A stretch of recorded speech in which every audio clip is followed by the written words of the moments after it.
13.2 is going to work on our study of trig and how it relates to angles and measures. And the biggest thing we have going on in this section are some definitions. So some key terms. And these terms make sense when you think about them from a very literal. So the initial side, initial means starting point. That starting point is always the positive x-axis.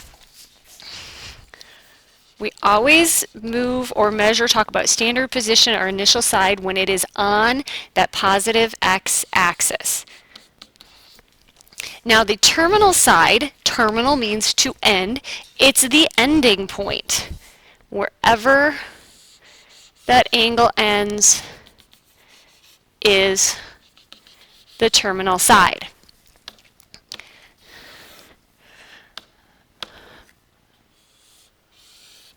So then the vertex. The vertex is the pivot point. For us in standard position, it's always at the origin, 0, 0. And that's what I've been talking about. Standard position, an angle whose vertex is at the origin and whose initial side is the positive x-axis. In pre-calc and in calculus, you learn how to move angles into standard position, but for right now, we're going to deal with them in standard position.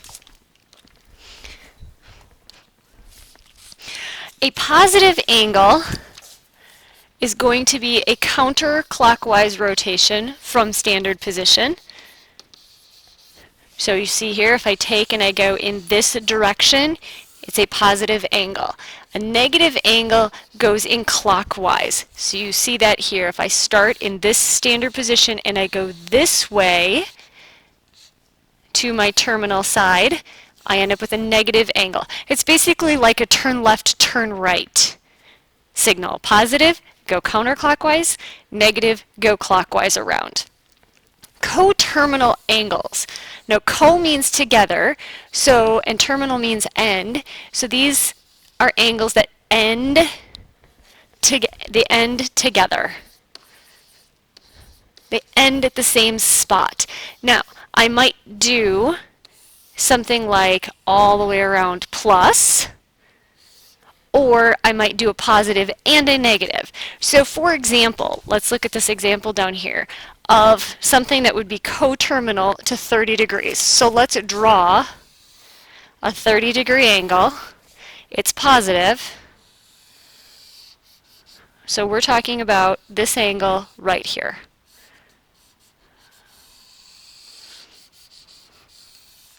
Now, what else would end right here with the same initial and starting point? Well, if I use this as my initial and I go clockwise, it's 360 all the way around.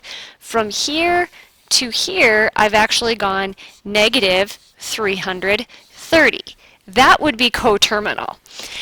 If I started here with this initial side and I went around once, there's 360 plus 30 more, 390 is also coterminal. And you can make multiple revolutions to make those different coterminal angles. They start and stop in the same spot. Now, drawing these angles in the different standard positions. Negative 45. So there's my initial side. Negative says go clockwise. 45 is halfway. 215. Well, this is 180. This is 270.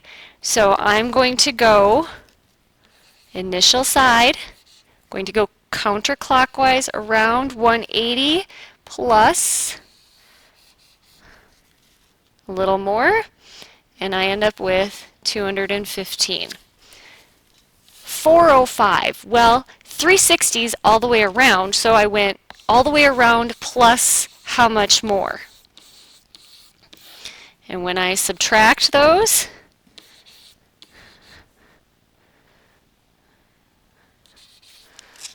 I get all the way around plus 35 more. And that's how you figure out those standard position angles. Now, unit circles and radian measure. Radian and degrees are kind of like Fahrenheit and Celsius. It's two units of measure for the same thing. So we can talk about angles in degrees, and we can talk about measuring triangles and angles in radians. Now, what is radians built on? Radians is built on the radius. So when we're talking about a unit circle is a very special circle that has radius equal 1. So no matter where I am, you can see my radius is 1 unit. That is what is special about this triangle.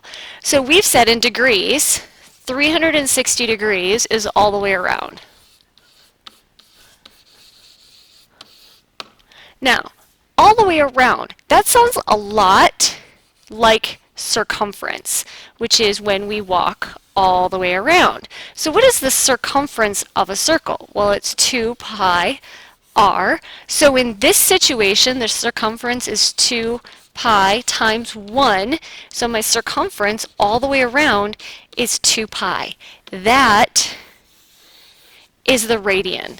So 2 pi is a full circle in radians.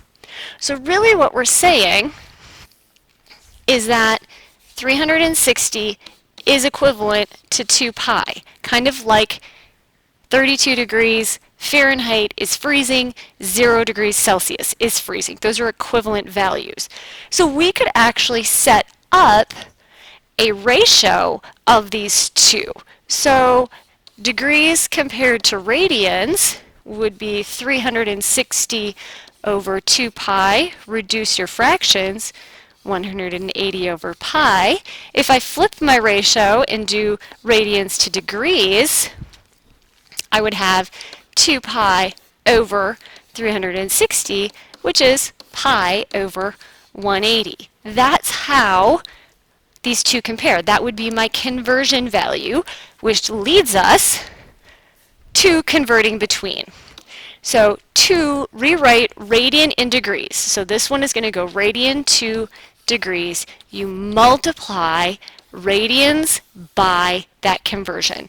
So we would take whatever the radians are over 1 times 180 over pi. This one, to write degrees in radians, so we're going to go degrees to radians, multiply degrees by that ratio. So then we're going to do degrees over 1 times pi over 180.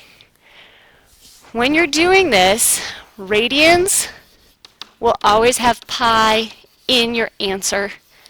Degrees will not. So you'll know you have your conversion fraction backwards when the pi's don't cancel out, or they do cancel out and they shouldn't. So let's talk about converting these. So convert, I give you degrees, so we're going to go degrees to radians in this column. So 180 over 1, we're going to go ahead, degrees to radian, we're going to use this one, times pi over 180. 180 and 180 cancel. 180 and pi radians are equivalent. Let's do the same thing. 90 over 1 times pi over 180. 90 and 180 cancel. So 90 and pi over 2 are the same.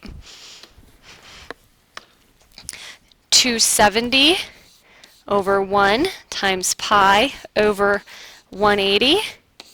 Well, if I cancel the zeros first, that was a factor of 10. I have 27 pi over 18. 27 and 18 have a common factor of 9. That leaves me 3 pi over 2. So 3 pi over 2 and 270 are the same thing. That's how I use it. Now over here, I give you a radian, so I want to go radians to degrees. So now I'm going to use this conversion. So my radians are pi over 1. I'm going to multiply that times 180 over pi. Pi's cancel, and I have 180 degrees, which I like because that's what I found on the other side. So that's all it takes to convert degrees to radians or radians to degrees. This is just another summary of the formulas. So just repeated the formula. Let's practice a few more. These aren't nice, neat conversions, so we need to look at our math. So here we're still going degrees to radians. Degrees to radians. So we have 135 over 1 times pi over 180. 135 and 180 have a common factor of 5. So if I take the 5 out,